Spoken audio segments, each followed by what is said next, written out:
গভীর রাতে ভয়াবহ অগ্নিকাণ্ডের ঘটনাকে ঘিরে তুমুল আলোড়ন মহানগরে। খিদিরপুর বাজারে দাউ দাউ করে আগুন, আর সেই ঘটনার পরিপ্রেক্ষিতে প্রায় ১৩০০ দোকান ক্ষতিগ্রস্ত হয়েছে বলে দাবি করছেন স্থানীয় ব্যবসায়ীরা। গোটা ঘটনাকে ঘিরে আলোড়ন এলাকা জুড়ে। দমকলের প্রায় ২১টি ইঞ্জিন ঘটনাস্থলে এসে রাত থেকে সেই আগুন নিয়ন্ত্রণের চেষ্টা চালাচ্ছে। সকাল পর্যন্ত আগুন রয়েছে বিভিন্ন এলাকায়, এমনকি পকেট ফায়ার একাধিক জায়গায় থাকলেও সেগুলোকে নিয়ন্ত্রণ করার চেষ্টা চালাচ্ছে দমকল বাহিনী।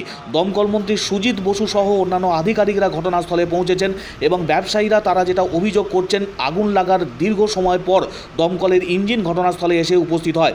দমকলের ইঞ্জিন ঘটনাস্থলে এলেও ইঞ্জিনের জল ফুরিয়ে যায়।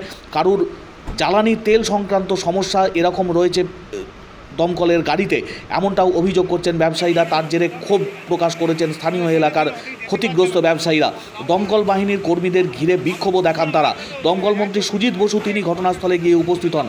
সকাল পর্যন্ত আগুন নিয়ন্ত্রণে আনার চেষ্টা চলেছে। আগুন নিয়ন্ত্রণে এলেও পকেট ফায়ার রয়েছে একাধিক জায়গায়, সেই সমস্ত জায়গাগুলিকে যাতে নিয়ন্ত্রণ করা যায় তার জন্য চেষ্টা চালাচ্ছে দমকল বাহিনী।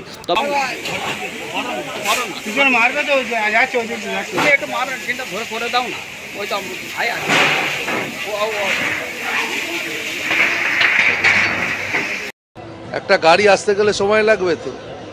আমাদের তো ওয়ার্ডগঞ্জ থেকে গাড়ি এসছে, হেড অফিস থেকে গাড়ি এসছে, গার্ডেন নিচ থেকে গাড়ি, যেখান থেকে পাওয়া যাচ্ছে তত গাড়ি চলে এসছে।